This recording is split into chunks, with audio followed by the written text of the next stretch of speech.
Bonjour à tous. Alors aujourd'hui, on va se plonger dans des documents assez fascinants. Oui, qui parle de température, de pression et aussi de transfert d'énergie, c'est ça? Exactement. Et l'idée, c'est un peu de démystifier ces concepts physiques, quoi. Mhm. Et de voir leurs liens, qui sont parfois assez étonnants avec le monde du bien-être. Tout à fait. Alors pour commencer, une petite expérience décrite dans les notes. Imaginez un crayon en bois, un stylo en plastique, et puis un stylo en métal. D'accord. Ils sont tous à la même température, ambiante. Disons 22 degrés. Oui. Pourtant, quand on les touche, le métal semble bien plus froid. Pourquoi ça, hein? Ah, c'est une excellente question pour démarrer.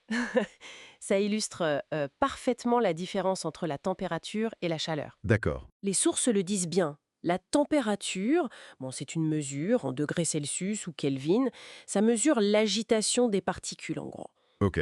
Et la chaleur, elle, c'est une forme d'énergie. Elle se mesure en joules.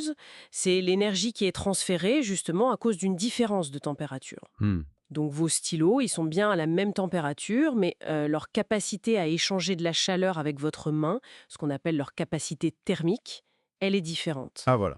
Le métal, c'est un très bon conducteur thermique qui, du coup, il va pomper la chaleur de votre main beaucoup plus vite que le bois ou le plastique. D'accord. Ok.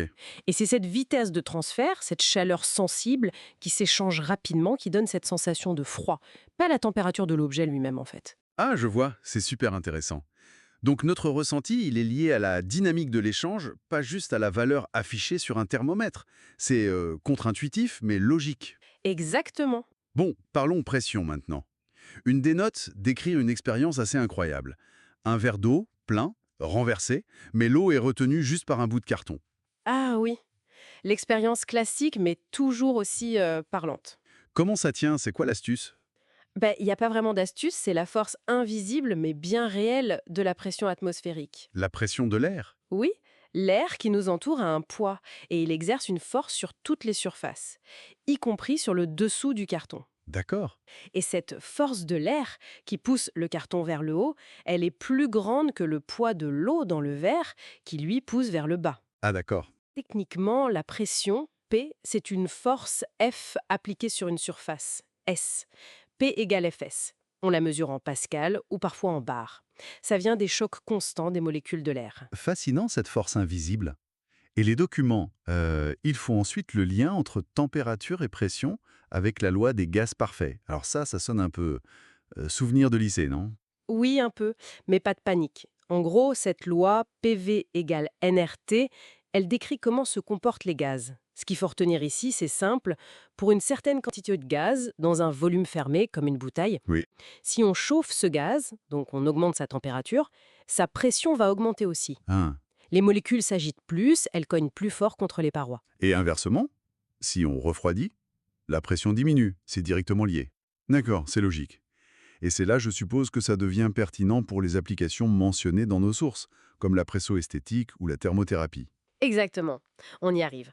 La presso-esthétique, par exemple, elle utilise des appareils, souvent des sortes de bottes ou de manchons, qui se gonflent et se dégonflent pour appliquer des pressions contrôlées sur le corps. Pour la circulation, ce genre de choses. Oui, pour améliorer la circulation lymphatique ou sanguine, par exemple. Et la thermothérapie, c'est l'usage du chaud ou du froid pour soulager des douleurs, détendre les muscles. Mhm. Et ce qui est intéressant et que les notes suggèrent, c'est que certaines techniques pourraient combiner les deux. On pourrait imaginer chauffer ou refroidir l'air à l'intérieur des compartiments de l'appareil de presso-esthétique. Ah oui, pour moduler la pression? Précisément, hein, en jouant sur la température de l'air, on utiliserait directement la loi des gaz parfaits pour ajuster la pression appliquée, en plus du simple gonflage. Ça pourrait optimiser les effets recherchés. Malin. D'ailleurs, les notes donnent des valeurs indicatives. Une pression maximale d'environ 0,04 bar, c'est pas énorme, mais ciblée et des impulsions assez courtes, moins de 15 secondes. C'est sûrement lié à l'efficacité et bien sûr à la sécurité. Ingénieux d'appliquer la physique comme ça pour un soin. Et pour une thermothérapie plus classique, disons, le massage aux pierres chaudes, qui est aussi décrit. Comment la chaleur passe de la pierre au corps? Alors là, on est dans le transfert de chaleur pure. Le principe de base, c'est que la chaleur va toujours du corps le plus chaud vers le corps le plus froid, jusqu'à ce qu'ils atteignent la même température, l'équilibre thermique. D'accord. Et il y a trois façons principales pour que cette chaleur se déplace, bien décrites dans les sources. D'abord, la conduction. C'est le contact direct. La pierre chaude qui a été chauffée dans l'eau, les notes parlent de 50 à 65 degrés Celsius. Oui.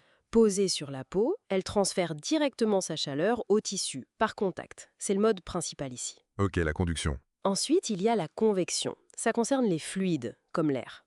L'air juste autour de la pierre chaude se réchauffe, il devient plus léger, il monte, et de l'air plus frais prend sa place. Ça crée un petit courant d'air chaud qui transporte aussi de la chaleur. Moins direct, mais ça participe. Voilà. Et enfin, le rayonnement. Une pierre chaude, comme tout objet chaud, émet des ondes infrarouges. C'est de la chaleur qui voyage dans l'espace, même sans contact direct. On sent la chaleur d'une pierre chaude même à quelques centimètres. C'est ça le rayonnement. Comme la chaleur du soleil, en quelque sorte. Un peu, oui, sur le principe. Donc le massage aux pierres chaudes, il combine surtout la conduction, par le contact, et un peu de rayonnement. D'accord, très clair. Donc si on essaye de résumer un peu tout ça, la température, c'est une mesure, la chaleur, c'est une énergie qui bouge. C'est ça. Notre sensation de chaud ou de froid dépend beaucoup de la vitesse de ce transfert d'énergie, liée à la conductivité, la capacité thermique des matériaux. Tout à fait. Ensuite, la pression, c'est une force sur une surface, comme celle de l'air qui nous entoure. Et pour les gaz, pression et température sont liées par PV égale NRT. Mhm. Et toute cette physique de base, eh bien, elle trouve des applications très concrètes dans le bien-être via ces transferts de chaleur, conduction, convection, rayonnement. C'est une bonne synthèse. Et peut-être pour ouvrir une dernière petite réflexion, les documents mentionnent aussi le premier principe de la thermodynamique. Ah oui, c'est-à-dire? L'idée que l'énergie ne se crée pas, ne se perd pas, elle ne fait que se transformer ou se déplacer. D'accord, la conservation de l'énergie. Voilà.